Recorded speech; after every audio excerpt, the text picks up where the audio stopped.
আজ আমি এক ভয়ঙ্কর শয়তানের গল্প বলবো, না বানায় বলবো না, প্রমাণ সহকারেই বলবো। এই শয়তানি যারা করে তারা কিন্তু সমাজের সবচেয়ে সম্মানিত মানুষ। তারা কিভাবে কোন ঘটনা দিয়ে কি ন্যারেটিভ তৈরি করে, কারা করে, কিভাবে করে, সেই অন্ধকার ক্ষমতার কারাকারির গল্প বলবো। অনেকের শুনে খুব খারাপ লাগতে পারে, অবাক হইতে পারেন, কিন্তু অকাট্য প্রমাণ আর কার্যকারণ দিয়া আমি সেই ষড়যন্ত্রকে আজকে উন্মোচিত করব আপনাদেরকে সাথে নিয়ে। আপনারা জানবেন আমরা এক ভয়ঙ্কর ষড়যন্ত্রকে গতকাল রুখে দিছি। আমাদের অনেকগুলো ঘটনা দেখতে হবে আর মিলাতে হবে সেইগুলো একসাথে। আসেন এক বুদ্ধিভিত্তিক রোলার কোস্টারে চলে বসি। গোয়েন্দা গল্পের মতো, থ্রিলারের মতো আপনারা আনন্দ পাবেন, মজা পাবেন, শিহরিয়া উঠবেন। আসেন শুরু করি। জাতিসংঘের মহাসচিব আসলেন, আমরা জানি উনার আসার কি গুরুত্ব সেটাও আমরা জানি, কিন্তু হঠাৎ কইরা বাংলাদেশের অনলাইন সরগরম হয়ে উঠলো কিনিয়া ধর্ষণের ডামাডোল। মনে হলো বাংলাদেশে ধর্ষণ জিনিসটা ছিলই না, হঠাৎ করে ধর্ষণ বেড়ে গেছে। প্রফেসর ইউনূসের সরকার দেশ চালাইতে পারতেছে না। প্রফেসর ইউনূসের আমলে সব পুরুষ ধর্ষক হইয়া গেছে, ধ্বজভঙ্গ যাদের ছিল তারাও এখন ভালো হইয়া গেছে, আর তারা সব ঝেপে পড়িচ্ছে মায়াদের উপরে, তাই না? রাস্তায় রাস্তায় নাটক হচ্ছে, দেখেন।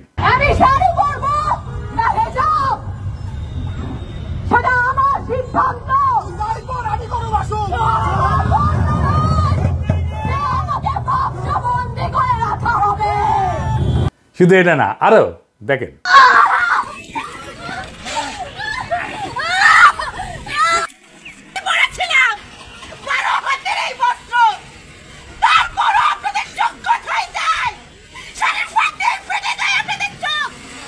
আপনারা মনে করেন তো আগে কখন এরকম দেখেছেন? মুরব্বীদেরও জিজ্ঞেস করেন, দেখেন নাই। তার মানে ধর্ষণ প্রচুর বাড়িছে প্রফেসর ইউনূসের আমলে, তাই না? তাই তো মনে হচ্ছে, তাই না? আসেন দেখি তথ্য কি বলে।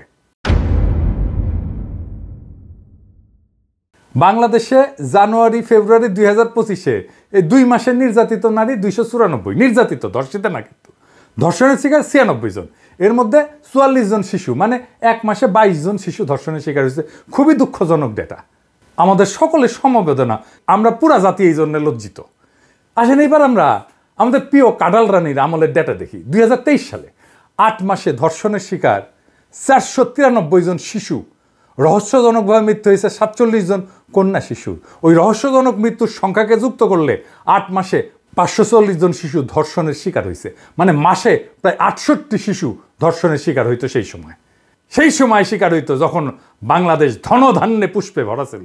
তাহলে এখন কেন বামেরা খেপে উঠলো? দেখেন কিভাবে বামেরা খেপে উঠছে, দেখেন কিভাবে পুলিশের উপরে উস্কানি ছাড়াই লাঠি ছুঁড়ে মারতেছে। দেখেছেন? এই যে জামা ছিঁড়ে দিচ্ছে, মারতেছে, এটা হলো পুলিশ।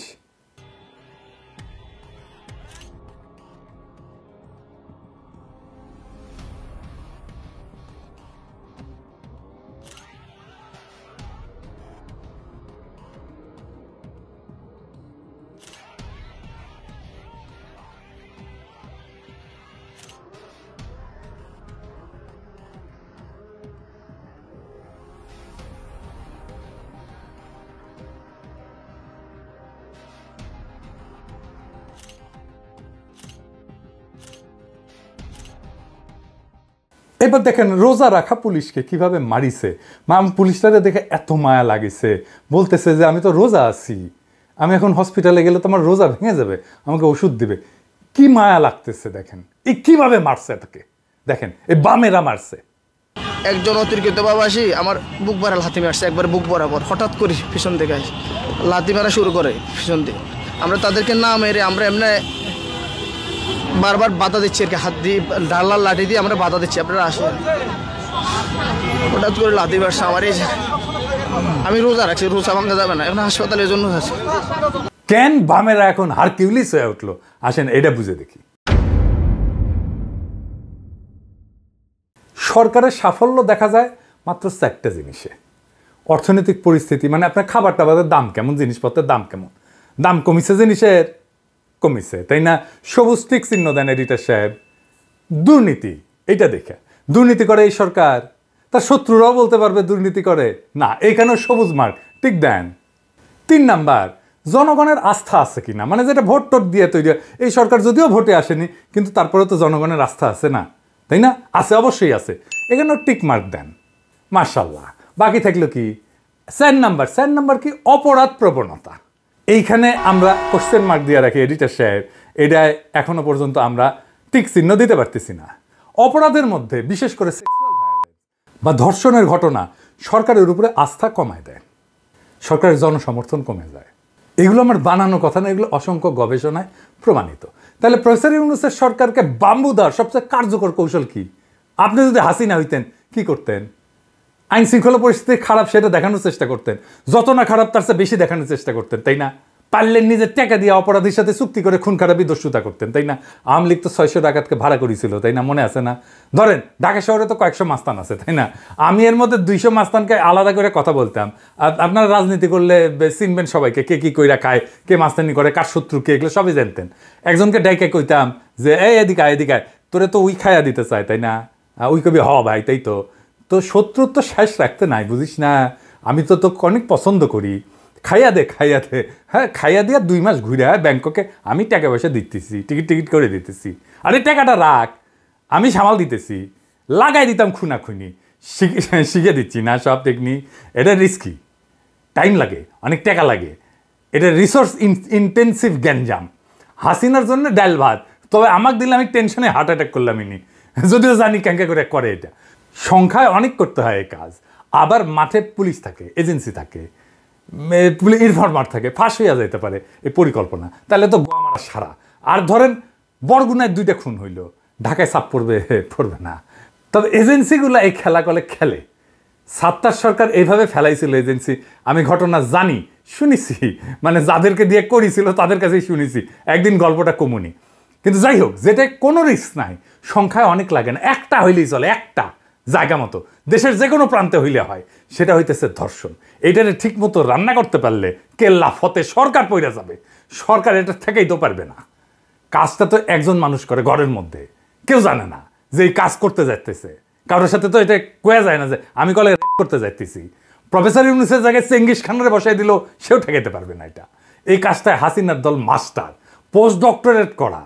সে এইটারে পলিটিসাইজ করে, উইপেনাইজ করে, ধর্ষণকে তার ক্ষমতায় যাওয়ার অস্ত্র হিসেবে ব্যবহার করে। আমার ক্ষুদ্র ভ্রাতার ভগিনীরা কবে, দাদা আপনি আওয়ামী লীগের দেখতে পারেন না, তাই এই কথা বলেন। খারান আপনার মুরব্বীদেরকে একটু জিজ্ঞেস করেন, এই ঘটনা আপনি দেখেননি, সেজন্য কয়া দিতে হচ্ছে। আপনাদের পুরানো একটা ইতিহাসের গল্প বলি।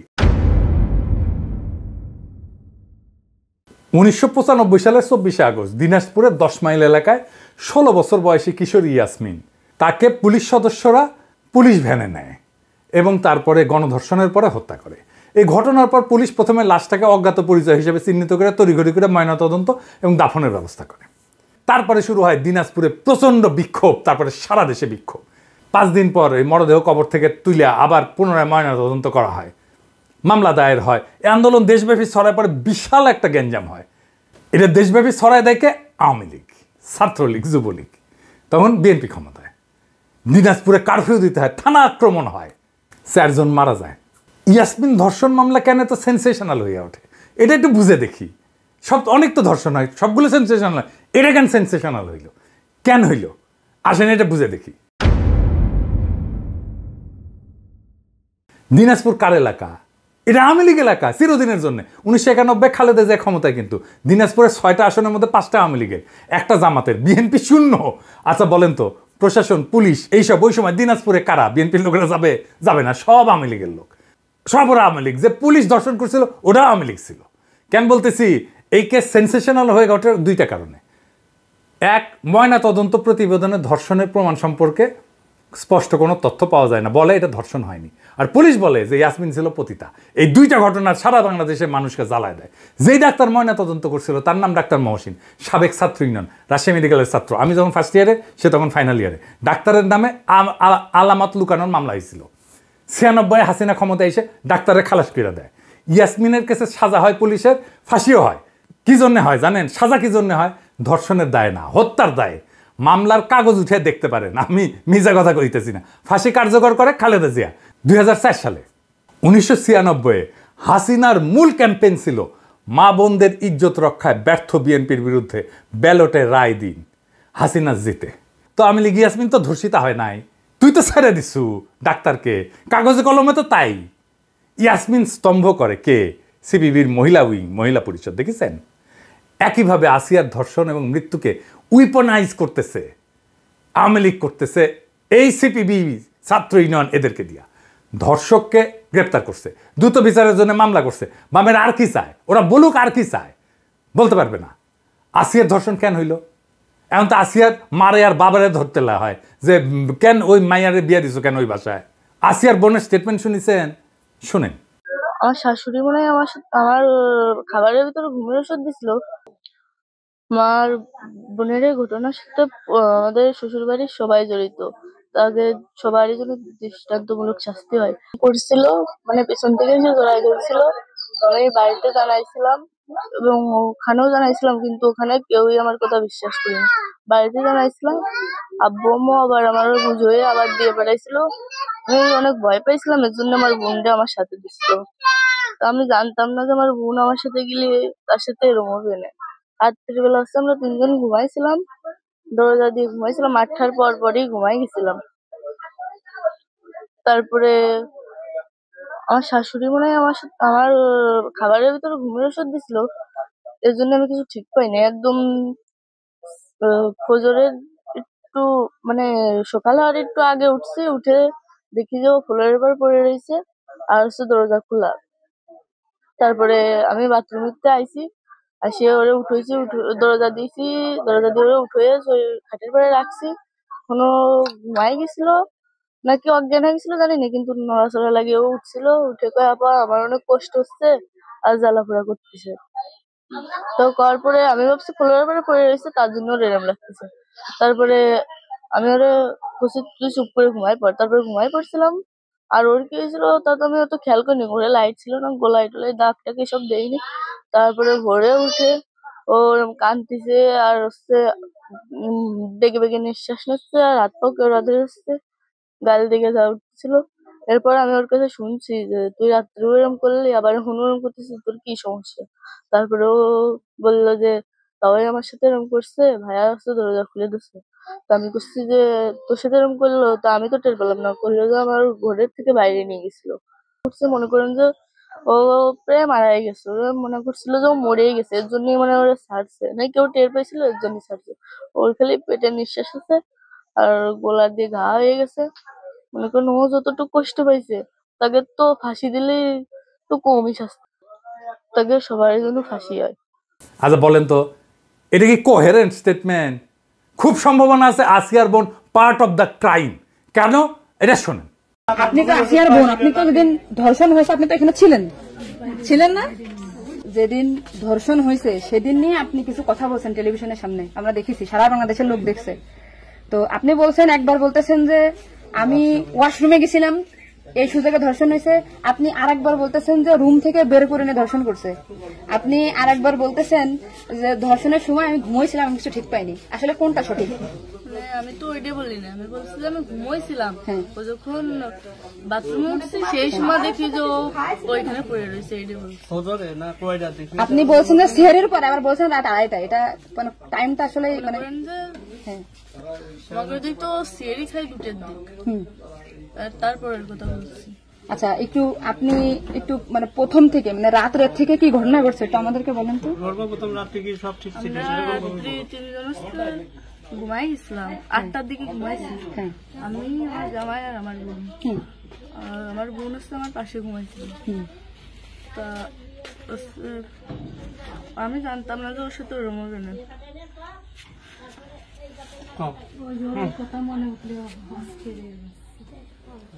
আপনি আসিয়ার বোন, আপনি ওইখানে ওই দিন ছিলেন এক ঘরের ভিতর, আপনার কথা মানে আপনি যা বলবেন সেটাই হবে। এই জন্য আপনাকে যদি ওরা ঘুমের ঘরে কিছু খাওয়াই থাকে আপনি বলবেন যে আমাকে ঘুমের ভিতরে কিছু খাওয়াই দিচ্ছে, আমি ঘুমাইছিলাম, আমি কিছু জানি না, আমি সকালে উঠে দেখছি এটা। কিন্তু আপনি যদি বলেন যে রাত 2:30টার সময় হয়েছে, আমি তাহলে তো হবে না। আপনার কথা শোনার জন্য বাংলাদেশের লক্ষ লক্ষ মানুষ অপেক্ষায় আছে যে আপনি আসলে যেখানে ছিলেন, আপনি যেহেতু বোন, আপনার বাড়ি যাই হয়েছে ধর্ষণটা, সেহেতু আপনি তো মানে জায়গায় ঘরে ছিলেন, আপনি যা বলবেন সেটাই হবে। কিন্তু আপনি যদি এরকম ভুলভাল কথা বলেন তাহলে আলাদা বক্তব্য দিতে আমাদের এখানে যা দিচ্ছে না টোটালি কিন্তু। তাহলে আপনি তো কি মাগুরা নিউজে আছেন? না, আমি আছি মাগুরা নিউজে, আমি দৈনিক ঘরে ডাকে আছি। কাদের সাথে মিল না রাখে আসলে আপনার আপন বোন বিষয়টা সেইভাবেই আসলে বলতে হবে। আর এখানে যে আপনি আপনার স্বামীরে বাঁচাই দিলেন বা আপনার শ্বশুরে বাঁচাই দিলেন এরকম না, কিন্তু এতটা সহজ হবে না। কিন্তু বরঞ্চ আপনার এই আপনি যদি এই তাল্টে পাল্টে কথা বলেন, বিবাদ কিন্তু আপনার নিকটেই, বিবাদ কিন্তু আপনার। আপনি এদের ঘুরে বেড়াচ্ছেন, এটা ঘুরে বেড়াইতে পারবেন না। আপনিও কিন্তু ওদের সাথেই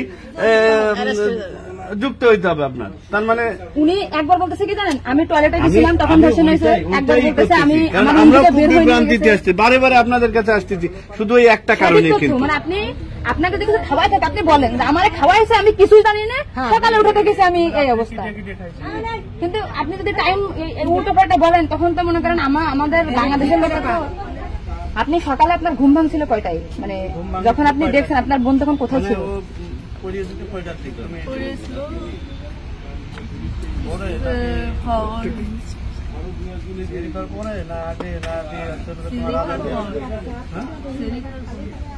আপনি 8টার সময় ঘুমাইছেন, তারপরে কি আপনার ঘুম ছেড়ে খাওয়ার পরে ভাঙিছে? তার ভিতরে আপনি কিছুই জানেন না। আপনি এটা সুন্দর করে এখন যখন বললেন, কিন্তু মাঝে যে কথাগুলো বলেছেন এগুলো তো আসলে আপনি রিল্যাক্স হন, আপনি রিল্যাক্সে বলেন। এই আপনার ভাই, এগুলো আপনার ভাই, আমরা আপনার বোন, আসি আমার বোন, আসি আমাদের বোন, আমি নিজের এখন আসি। আপনি যদি এই কথা উল্টো পাল্টা বলেন, আমরা বাংলাদেশের লোক তো ডিপ্রেশনে চলে যাচ্ছে আপনার কথাই। রাত্রে আপনার ঘুমের ওষুধ খাওয়াই দিছে, এই খাওয়াইছে আপনার কে মনে হয়, কে খাওয়াইছে আপনার ঘুমের ওষুধ? আপনার শ্বশুর না আপনার স্বামী না আপনার শাশুড়ি? খাওয়ার সময় তো আমি আর আমার শাশুড়ি ছিলাম। আচ্ছা, আপনার কি মনে হয় আপনার, যেহেতু আপনি ওই বাড়িতে আপনার সংসার করছেন, আপনার মনে হয় কে খাওয়াইছে আপনাকে? মানে আপনার শাশুড়ি না আপনার শ্বশুর হতে পারে? আমার শাশুড়ি, শ্বশুর তো খাওয়ার সময় থাকে না, আমার শাশুড়ি তো থাকে। তাহলে আপনার কি মনে হচ্ছে আপনার এই ঘুমের ওষুধ আপনার শাশুড়ি খাওয়াইছে? কিন্তু আপনার শাশুড়ি যদি খাওয়াই থাকে তাহলে ধর্ষণটা আপনার শ্বশুর কিভাবে করলো? মানে ওনারা তো সবই জানে। তা আপনি কি এটা কখনো কি মেয়েদের সামনে আগে বলছেন যে তাই তো আপনার শাশুড়ির 3 দিন বাইরে থাকার কথা না, সবার আগে তো উনি অ্যারেস্ট হওয়ার কথা? আপনি কি এটা আমাদেরকে জানাইছেন, সোশ্যাল মিডিয়াতে জানাইছেন? শোনা, এই যে আজকে আমরা হয়তো জানতে পারলাম যে আপনার ঘুমের বড়ি যে খাওয়াইছে বা ওষুধ খাওয়াইছে এটা আপনার শাশুড়ি খাওয়াইছে, তাই তো এদের পরিকল্পিত না, মানে পরিকল্পিত ছিল ওদের আগে থেকে। আপনার কি মনে হয়? মানে ওই যে আমার সাথে আর কথা ছিল, কিন্তু আমার সাথে পাইনি বলে মানে আপনার শ্বশুরের বা আপনার শাশুড়ির আপনার সাথে কোনো কিছু রাগারাগি বা কোনো কিছু আছে নাকি? বা কোনো টাকা পয়সা চাইছিল দেননি, এরকম একটা ক্ষোভ বা রাগ এরকম কিছু আছে নাকি যে আপনার সাথে আমাদের একটা কাজ করতে? আসিয়া আপনাকে কি বলছিল যখন আপনি তখন আসিয়া আপনার কি বলে গেছে? আর ভাইয়া আছে দরজা খুলে দিচ্ছে, আমি বলছি আমি তো ঘরের ভিতর ছিলাম, তাহলে আমি কিছু টের পেলাম না। কেন বলছে কি আমার হচ্ছে ঘরের বাইরে গেছে। এরপর থেকে তো আসিয়ার জ্ঞান না, মানে ওইটুকু সময় ও অস্থির হয়ে যাচ্ছিল, আর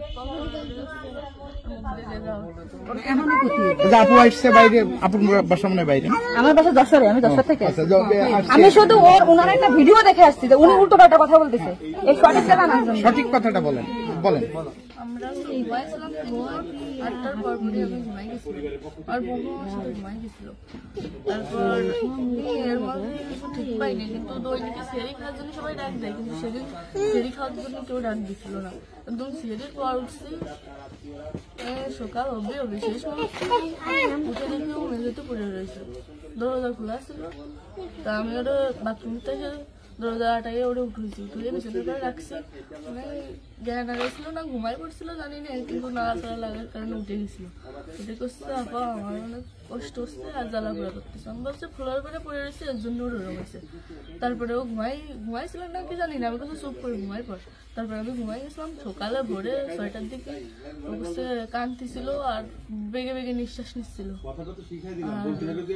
তারপরে আমি করছি কি হয়েছে তোর, ওরম কাঁদতেছিল রাত্রেও, আবার হলো ওরম করতেছি, সাতপাও করে আদর যাচ্ছে। ও তারপরে করছে মানে তাও আমার সাথে এরম করছে, আর হচ্ছে ভাইয়া দরজা খুলে দিছিল। তো আমি করছি আমার এই ঘরের ভিতরে হইলো, আমি তো কিছু টের পেলাম না, তো করছে আমার ঘরের বাইরে। আপনাকে একটা ছোট প্রশ্ন করি, কিন্তু আপনি এর আগে টেলিভিশন থেকে আপনার ইন্টারভিউ নিয়েছে, আপনি বলছেন যে রাত 8-এর দিক হয়েছে আনুমানিক, তারপরে এই হয়েছে, আপনি মানে এই মাঝের এই কথাগুলো তো আপনি জানেন না। সুন্দর, এখন আপনার কথা ভালো লাগছে, আপনাকে থ্যাংক ইউ। এই যে মাঝে যে কথা বলবেন এগুলো আপনি কেন, মানে ভয়ে বলছেন নাকি ওদের বাঁচানোর জন্য বলছেন? মানে কথাগুলো যে বলছেন এটা কি আপনাকে শেখাই দিয়েছে নাকি আপনি নিজের থেকে বলছেন? তাহলে আপনি নিজের থেকে মাঝের যে কথাগুলো আপনি স্কিপ বলছেন, এটা তো আপনার বলা কি অন্যায় হয়েছে? তাহলে আপনি নেক্সট টাইম, মানে আমরা খুব, মানে আমি আপনার ভিডিও 100 বার দেখেছি, 70টা তো না, আজকে দেখেন আমি 10 থেকে আইছি, আপনাদের ওই বাড়ি গেছিলাম আমি, ঠিক আছে? ভয়তে সবকিছু উল্টো পাল্টা গেছে, এক কথায় মানুষ সবসময় বারবার জিজ্ঞাসা করে মাথার ভিতরে উল্টো পাল্টা হয়ে গেছে। আচ্ছা ঠিক আছে আপু, শোনো, আপনি নেক্সট টাইম থেকে আপনি এই সঠিকটা, মানে এই যে ঘুমাইছিলেন সকালে এটা হয়েছে, আপনি এটা বলবেন। কিন্তু মাঝের কথাগুলো আপনার এক্সট্রা বলার দরকার নেই, বললে আমরা বিভ্রান্তি হয়ে যাই, ঠিক আছে? যাক, এখন বুঝলেন তো কাহিনী। শুনেছেন, ঘর থেকে বাইরে নিয়ে গিয়ে ধর্ষণ করেছে, একবার এক এক কথা কইতেছে, একবার করে সেরির আগে, একবার করে সেরির পরে, ওরে ঘুমের ওষুধ খাওয়াইছে। কোনো স্টেটমেন্টই আপনি সাবস্টেন্সিয়েট করতে পারবেন না। ওই মুহূর্তে তোর বায়োলজিক্যাল স্যাম্পল নেওয়া উচিত ছিল, রক্ত পেশাব টেশাব নিয়ে পরীক্ষা করে দেখা উচিত ছিল ওর মধ্যে সে আসলে তার ঘুমের ওষুধ খাওয়ানো হয়েছে কিনা। ও কইতেছে আরেক পুরুষ তার পিছন থেকে জ্যাপটে ধরেছিল, তো সে তার ছোট বোনকে ওই জাহান্নামে নিয়ে আসবে। যদি বাইরে নিয়ে যায় তাকে ধর্ষণ করা হয় আসিয়াকে, তাহলে তো ডিএনএ স্যাম্পল পাবেন এখন, তো এখন তো পাবেন না এভিডেন্স। ধর্ষকের বাড়ি হয়তো পুড়ে দিছে পাবলিক, ওইটা আওয়ামী লীগই করেছে। দেখেন, ওই দিনে আমি ক্রাইম সিনার স্টেটমেন্ট নিয়ে কেস সলভ করে ফেলতাম, কে কিসের দোষী। এইবার আসেন, সেই মেটিকুলাস প্ল্যান কি যা দিয়া প্রফেসর ইউনূসকে ফেলায় দেওয়ার চেষ্টা করেছিল। আসিয়ার ঘটনা তো সেই দিন। আর 2রা মার্চ কেমনে বলে 15ই মার্চ এয়ারপোর্টে জনতার ঢল নামবে, মানে 15 তারিখ তারা কিছু করবে যখন গুতেরেস থাকবে। এইখানেই আসে বামেরা, এই জন্যই 15 তারিখে গণমিছিল ডাকিছে লাকি আক্তার। আওয়ামী লীগ আর বাম মিলে ঠিক করে 2 জায়গায় সমাবেশের ডাক দিবে, শাহবাগ আর শহীদ মিনার। এইটা সাহেব দেখান কারা এই গণজাগরণ মঞ্চে 15 তারিখে গণমিছিলের কথা বলেছে। দেখান, আরো দেখান, আরো দেখান, আরো দেখান, একের পর এক দেখান, দেখাইতে থাকেন। দেখেছেন, দেখেন, দেখেছেন তো 15 তারিখের প্রস্তুতি দেখেছেন আওয়ামী লীগের। আবার দেখান আওয়ামী লীগের সিক্রেট গ্রুপে তারা দেখা কইতেছে লাকির দেখানি পথে যাইতে হবে। সাথে নিচে আসে সন্তুল আর্মাকে, যে কিনা দেশের বিরুদ্ধে যুদ্ধ করছে, যার হাতে আমাদের অসংখ্য সৈনিক আর অফিসারের রক্ত লেগে আছে, যে পার্বত্য চট্টগ্রামকে বিচ্ছিন্ন করতে চেয়েছে বাংলাদেশ থেকে ইন্ডিয়ার সাহায্য নিয়ে, ইন্ডিয়ান মাল পুরাটা। এবার বুঝেছেন তো প্ল্যান, সব ইন্ডিয়ান মাল, সব ইন্ডিয়ান রসুনের গোয়া কেমনি এক জায়গায় মিলিছে। 15 তারিখের ওই গণমিছিলে সুশীল লীগ, আফসোস লীগ, ছাত্রলীগ সবাই নাম তো দিছেই গণমিছিল, 1010 লোক নামানোর পরিকল্পনা নিয়েছিল। অমি পিয়াল বলেছে না 20 তারিখে এয়ারপোর্ট বন্ধ করে দিয়া ছাত্র নেতাদের আটকাইতে বলেছিল না। আপনি প্ল্যান বুঝেছেন, সব ইন্ডিয়ান মাল নামিছে, মার খাইছে পুলিশ। আর প্রথম আলো নিউজ করছে ছাত্র সংগঠনের উপরে হামলা। দেখেছেন তো, দেখেছেন তো সব ইন্ডিয়ান মাল কিভাবে নেমে পড়েছে এই ধর্ষণ ইস্যুটাকে উইপেনাইজ করে প্রফেসর ইউনূসের সরকারকে বেসামাল করে দেওয়ার জন্য। আমি বলছি সিপিবি অফিসে আমি দখল করে নেব, ওরা গণমিছিল বাতিল করেছে। ইত্তেফাকের রিপোর্ট শুনেন।